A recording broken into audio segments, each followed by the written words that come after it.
In the shadow of the towering stands of Borussia Dortmund's Westfalenstadion just up the road, 16 refugees from around the world are engaged in a frenetic game of football. After a particularly heavy challenge, Shamal Ilkazem, a 19-year-old Yazidi from northern Iraq, limps to the sideline with a beaming smile across his face. "I've just hurt my leg but I'll be back on soon. Don't worry," Shamal, who is wearing a Dortmund shirt and shorts combined with Hertha Berlin socks, assures me. He is part of the Welcome to Football initiative that was instigated by the German Football League (DFL) in September 2015 and has led to 24 of the country's professional clubs running similar schemes to this one. In conjunction with the local amateur side TSC Eintracht Dortmund and with funding from the DFL and the German Children and Youth Foundation, the Bundesliga club's BVB Foundation has helped to create a project that is now in its third year and allows a group of refugees aged between 18 and 22 attend a weekly training session at TSC's stadium, where they also receive a free meal beforehand and a German lesson afterwards. "It's really enjoyable," says Shamal. "We play every week, we eat here and we have everything provided. I'm here with my family, but it is more important for those who don't have any family. It makes us forget some of our problems. I used to play football in Iraq, but in 2014 ISIS came to my country and it was very hard because my best friend, Kalashnikov," he adds, his voice trailing away. "It was very difficult for me. I still remember my friend, but I feel like Germany is my home now. When I arrived here, because I didn't speak any of the language, it was hard. But now things are getting better." Students from refugee communities attending local schools are rewarded for good behavior with a year-long place on the course, with organizers also helping to find them jobs and university places afterwards. As well as providing coaching and equipment, Dortmund continue to give away free tickets for their matches after famously inviting 220 refugees to a match in 2015, a number that was reported to have outstripped the total number of Syrians given asylum by the UK in the 18 previous months.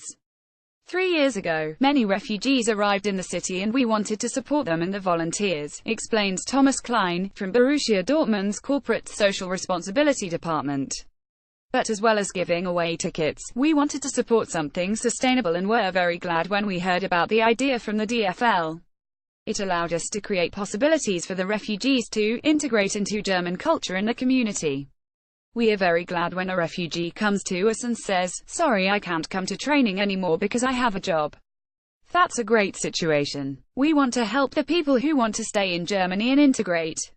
A weekly training session, a meal and a German lesson are among the benefits 18 to 20-year-olds receive from the program.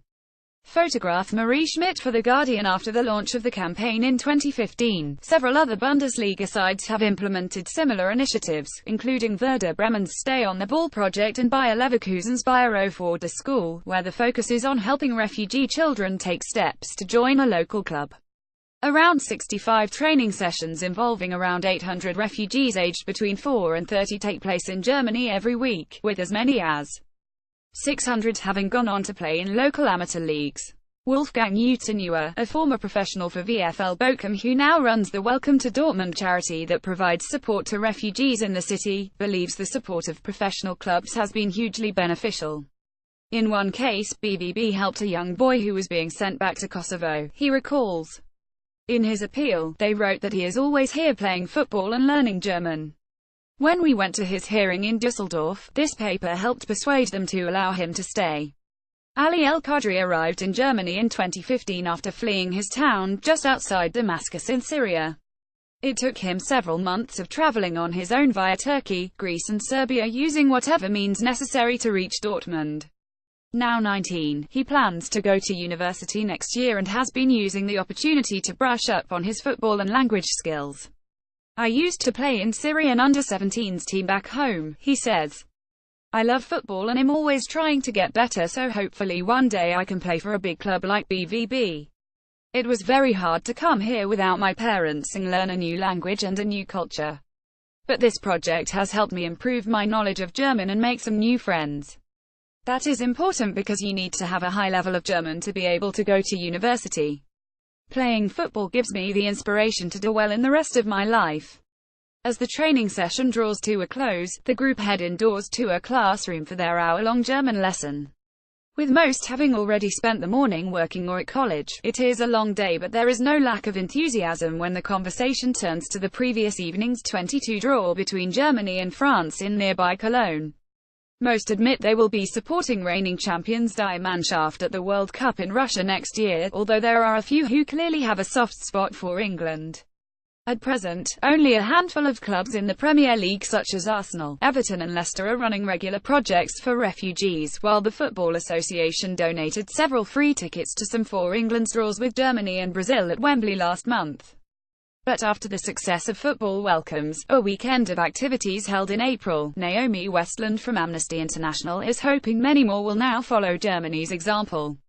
Under the Welcome to Football scheme, classroom activity is at least as important as anything that happens on the pitch. Photograph The Guardian. I'd like to see football clubs working with other organizations in their communities to support and welcome refugees, she says. They play a really important role in integration and social cohesion in the communities, and people listen to what they say. This is a really good model to show how the partnership can work. At a time when police reports show a rise in xenophobia and hate crimes, it seems to be more important than it has ever been. We want people to feel welcome when they arrive in a new country. Every player is presented with a bright yellow Dortmund training top at the end of the class before they begin to make their way home, but not before the final word from their coach and mentor Hassan al-Mulla, whose family moved to Germany from Lebanon to escape the civil war in the 1980s. It's very important to learn respect and fair play because that's vital if you want to stay in Germany, he says passionately. You can make a mistake in society, but you have to set a good example and try to integrate. Rules on the pitch are important rules in life.